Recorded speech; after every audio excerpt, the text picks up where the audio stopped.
అందరికీ నమస్కారం. ముఖ్యంగా ఈరోజు వెలుగు దినపత్రికలోని న్యూస్ అనాలిసిస్ ఒకసారి చూసినట్లయితే ముఖ్యంగా బనకచర్ల పాపం కేసీఆర్ కమిషన్లకు కక్కుర్తిపడి గోదావరి నీటి తరలింపునకు ఒప్పుకున్నాడు సీఎం రేవంత్. నిన్న బనకచర్ల ప్రాజెక్టుపై నేను గత కొన్ని రోజులుగా చెప్తున్నాను, దీనిపై సీఎం స్పందించాలి.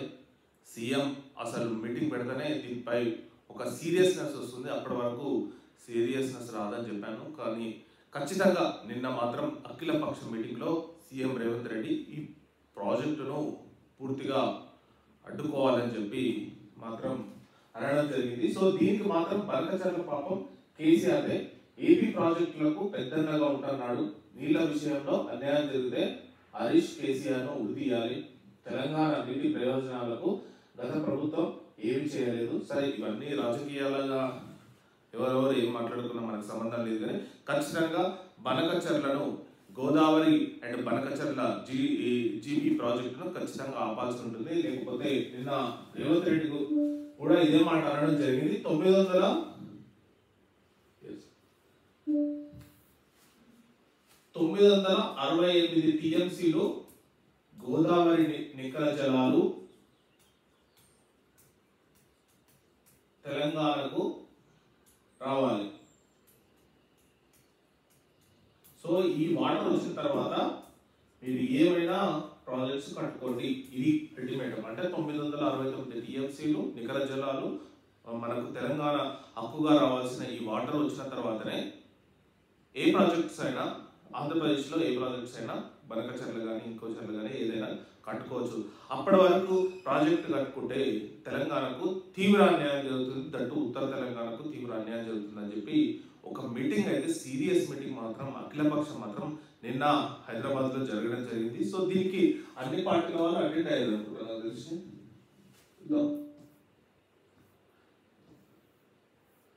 నిన్న మీటింగ్ కు చాలా మంది అటెండ్ అయ్యారు. ఒకవేళ కృష్ణా జిల్లాలో 555 టీఎంసీలు గోదావరిలో 1000 టీఎంసీల నీటిని వాడుకునేందుకు తెలంగాణకు చంద్రబాబు ఎల్ఓసి ఇస్తే వాళ్ళ ప్రాజెక్టులకు తాము ఇది పెట్టాం. కృష్ణా జిల్లాలో 555 టీఎంసీలు, గోదావరి టీఎంసీలో 1000 టీఎంసీలు. అంటే మనకు కృష్ణా బేసి ఉంది, కృష్ణా 555 టీఎంసీలు, గోదావరి 960 టీఎంసీలు, అంటే రఫ్గా 1000 టీఎంసీలు. సో ఈ ఇన్ని టీఎంసీలు మనం వాడుకున్న తర్వాత ఎన్ఓసి ఇస్తే ఖచ్చితంగా ఆంధ్రప్రదేశ్ ప్రభుత్వం ఎలాంటి ప్రాజెక్టులకైనా కట్టుకునేటందుకు మనం తెలంగాణ పరంగా సహకరించవచ్చు. వాళ్ళకు ఏదైనా కావాలన్నా ఇవ్వచ్చు. కానీ ఈ హక్కుగా రావాల్సిన 555 మనకి ఇప్పుడు ఎంత వాడుతున్నాం? 240 వాడుతున్నాం. ఇది 1000 టీఎంసీలు ఎంత వాడుతున్నాం? 900 కూడా వాడుతుంది, 850 860 అట్లా వాడుతున్నాం. సో ఇంకా మనం అక్కడ కృష్ణా బేసిన్ లో కూడా ప్రాజెక్ట్స్ కట్టుకోవాల్సి ఉంది, గోదావరి బేసిన్ లో కూడా ప్రాజెక్ట్స్ కట్టుకోవాల్సి ఉంది. సో ఈ ప్రాజెక్ట్స్ మనం ఇన్కంప్లీట్ అయిపోతే జలాలు మొత్తం ఆంధ్రాకి వెళ్ళిపోయే ప్రమాదం ఉంది. ఈ టైంలో వాళ్ళు ప్రాజెక్టు కడితే మనం కట్టేటప్పుడు వాళ్ళు అడ్డుకోవడం జరుగుతుంది. ఇది ఎవరు గమనించలేదు, కానీ గమనించారు. మొన్నటి వరకు గమనించలేదు, ఇప్పుడు గమనించారు. సో దీనిపై అలర్ట్ కావడం జరిగింది. కేంద్ర ప్రభుత్వం దీనిపై ఖచ్చితంగా పర్మిషన్ ఇస్తే ఉద్యమం కూడా రావాల్సిన అవసరం ఉంది. తెలంగాణలో ఈ ఉద్యమం కూడా రావాల్సిన కేంద్ర ప్రభుత్వంపై పూర్తిగా కేంద్ర ప్రభుత్వం పర్యవేక్షణలో జరుగుతుంది. కేంద్ర ప్రభుత్వం తలుచుకుంటే ఆపొచ్చు. మరి కిషన్ రెడ్డి ఏమన్నాడో ఒకసారి చూద్దాం. బనకచర్ల నిర్మాణంలో ఏ రాష్ట్రానికి అన్యాయం చేయం? కేంద్ర జలశక్తి మంత్రి సిఆర్ పాటిల్ భరోసా ఇచ్చారు. కేంద్ర మంత్రి కిషన్ రెడ్డి పారదర్శకమైన పద్ధతిలోనే ప్రాజెక్టులపై నిర్ణయం తీసుకుంటాం. కేంద్ర మంత్రులు సిఆర్ పాటిల్, ఎంఎల్ ఖట్టర్ వరుసగా భేటీ. సో ఎందుకంటే కిషన్ రెడ్డిపై బాధ్యత ఎక్కువ ఉంది. నేను చెప్తున్నది ఏంటంటే బీజేపీ తెలంగాణలో అధికారంలోకి రావాలంటే ఇట్లాంటి తెలంగాణకు అన్యాయమైన ప్రాజెక్టులను మీరు టప్పి చెప్పి పర్మిషన్ ఇస్తే అది బీజేపీకి ప్రమాదం. బీజేపీ ఎదుగుతున్న పార్టీ, ఈ టైంలో ఎదుగుతున్న పార్టీ మొగ్గలోనే తుంచేయకుండా ఇట్లాంటి నిర్ణయాలు తీసుకోకుండా తెలంగాణకు అనుకూలమైన నిర్ణయాలు తీసుకోండి, లేకపోతే ఆంధ్రప్రదేశ్కి ఆపండి. సో దానివల్ల మీకు పేరు వస్తుంది, ఇంకా వచ్చే ఛాన్స్ ఉంటుంది. సో ఇట్లాంటి పర్మిషన్ ఆంధ్రప్రదేశ్కే పర్మిషన్ ఇచ్చి తెలుగుదేశం పార్టీతో పొత్తు పెట్టుకుంటే ఖచ్చితంగా బీజేపీ పార్టీ మునగడం మాత్రం ఖాయం తెలంగాణలో.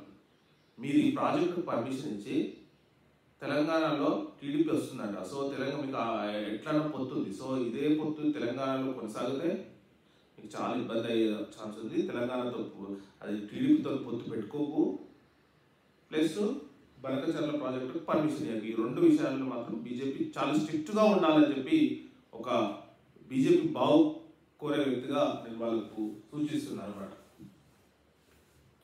Maoist central committee member Gajarla Ravi encounter, మృతుల్లో చలపతి భార్య Aruna, IOB special zone ACM Anju. Maoist వీళ్ళు శాంతి చర్చలప్పుడు ఒక 4-5 కనిపించారు నాకు తెలిసి. ఆ 4 చనిపోయారు, ఒకరు బతుకున్నారు. ఎవరంటే విమలక్క హస్బెండ్ అతని పేరు అమర్, జనశక్తి అమర్ అంటారు. అతను లొంగిపోయాడు. మొత్తం చర్చలప్పుడు 5 నక్సల్స్ వచ్చారు. ఎవరంటే రామకృష్ణ ఒకరు, విద్యాసాగర్ ఒకరు, ఇతను గాజర్ల రవి అంటారు, గాజర్ల రవి ఒకరు, రియాజ్ ఒకరు, అమర్ ఒకరు. సో ఈ రియాజ్ చనిపోయాడు, రియాజ్ చనిపోయాడు, రవి చనిపోయాడు, విద్యాసాగర్ చనిపోయాడు, రామకృష్ణ చనిపోయాడు. ఓన్లీ ఒక అమర్, జనశక్తి అమర్ మాత్రమే బతుకుండా. అతను విమలక్క హస్బెండ్. ప్రెసెంట్ గా ఆయన లొంగిపోయి ఉన్నాడు. కాబట్టి వచ్చే మార్చి నాటికి నక్సల్స్ రహిత భారత్, దేశాన్ని నక్సలిజం టెర్రరిజం నుంచి విముక్తి చేసేందుకు కృషి చేస్తున్నాం.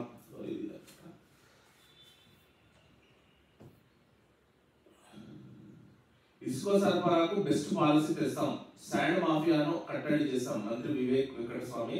సామాన్యులకు తక్కువ రేటుకి ఇసుక అందేలా చర్యలు, గిగ్ వర్కర్ల హక్కులు కాపాడతాం. సింగరేణికి కొత్త గనులు అవసరం, కనీస వేతనాలపై స్టడీ చేస్తాం. మైనింగ్ కార్మిక శాఖ మంత్రిగా సెక్రటేరియట్ లో బాధ్యతల స్వీకరణ. 2070 కోట్లతో 46 అడ్వాన్స్డ్ టెక్నాలజీ సెంటర్స్ ఏర్పాటుపై తొలి సంతకం. సో ముఖ్యంగా వివేక్ వెంకటస్వామి కార్మిక శాఖ మరియు మైనింగ్ ఇట్లాంటి శాఖలకు మంత్రిగా నిన్న బాధ్యతలు స్వీకరించడం జరిగింది. సో ముఖ్యంగా ఇతరుపై కమ్యూనిస్ట్ నాయకులు కూడా కలవడం జరిగింది. ఎందుకంటే కార్మికుల హక్కులను అనేది ఈ మినిస్ట్రీ కిందకి వస్తుంది కాబట్టి కార్మికుల హక్కులు, కనీస వేతనాలు, గిగ్ వర్కర్లు, సో చాలా ఉంటాయి. సో వాటి అన్నిటిపై తెలంగాణలో ఒకసారి స్టడీ చేయాల్సిన అవసరం ఎంతైనా ఉంది ఈ మినిస్ట్రీ విషయంలో.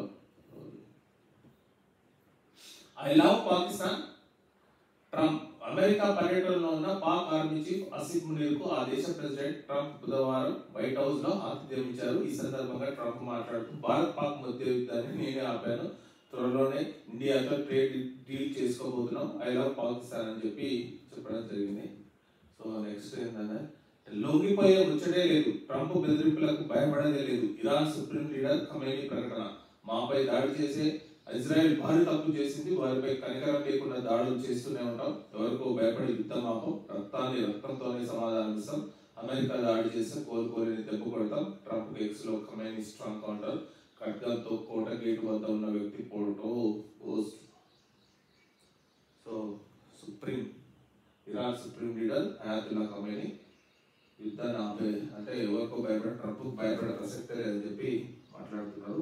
టెహరాన్ ఖాళీ, ప్రాణభయంతో ఇరాన్ రాజధాని నగరాన్ని విడిచి వెళ్తున్న జనం. ఇరాన్ ఇజ్రాయెల్ మధ్య 6వ రోజు భీకర దాడి. సో నెక్స్ట్ లాస్ట్ వచ్చేసి 1,00,000 కోట్ల ప్రాజెక్టుకి కేబినెట్ ఆమోదమే లేదు, కాళేశ్వరంపై కేసీఆర్ హరీష్ ఈటలు చెప్పినవి అబద్ధాలేనా, కమిషన్ కి నెల 30 లోపు అన్ని ఆధారాలు ఇవ్వన్న సర్కార్, కేబినెట్ అనుమతి లేకుండానే కట్టారని సీఎం రేవంత్ సంచలన వ్యాఖ్యలు. ఇక్కడే 1,00,000 కోట్ల అంటే 92,700 కోట్ల ప్రాజెక్టు, కాళేశ్వరం ప్రాజెక్టు క్యాబినెట్ అనుమతి లేదు. అంటే వీళ్ళు చెప్తున్న ప్రకారం క్యాబినెట్ అనుమతి లేదు. వాళ్ళేం చెప్పారు, క్యాబినెట్ అనుమతితోనే మేము ఈ నిర్ణయం తీసుకోవడం చెప్పారు. సింపుల్, క్యాబినెట్ అనుమతి ఉంటాయి, కంపల్సరీ నోట్స్ ఉంటాయి. ఇప్పుడు మనం డిజిటల్ యుగంలో ఉన్నాం. ఇది జరిగి నాకు తెలిసి 2016లో స్టార్ట్ అయింది అనుకుంటా. 3 years లో కంప్లీట్ అయిపోయింది. 2019 కంప్లీట్ అయిపోయింది. సో కంపల్సరీ ఉంటుంది, నోట్స్ ఉంటాయి. మరి ఆ నోట్స్ లో ఆధారాలను సర్కారు, తెలంగాణ సర్కారు కమిషన్, కాళేశ్వరం కమిషన్ అయినా పీసీ ఘోష్ కమిషన్ కు ఇవ్వాలన్నట. సో మరి అది ఇస్తే ఆల్రెడీ సీఎం రేవంత్ రెడ్డి ఇంటి ఇచ్చిండు, క్యాబినెట్ అనుమతి లేకుండానే కట్టారని సీఎం సంచలన వ్యాఖ్యలు. క్యాబినెట్ అనుమతి లేకుండా కట్టారని సీఎం మరి వ్యాఖ్యలు చేసిండు. ఇంత పెద్ద ప్రాజెక్టుకు క్యాబినెట్ ఆమోదం తీసుకోకపోవడం విస్మయం. అప్పటి పాత డాక్యుమెంట్లను బయటకు తీసుకున్న అధికారులు. సో అప్పటి డాక్యుమెంట్ల తీసుకుంటే మొత్తం బయటపడే సూచనలు ఉన్నాయి. సో ఇది ముఖ్యంగా ఈరోజు న్యూస్ సంబంధించిన news. So thank you very much.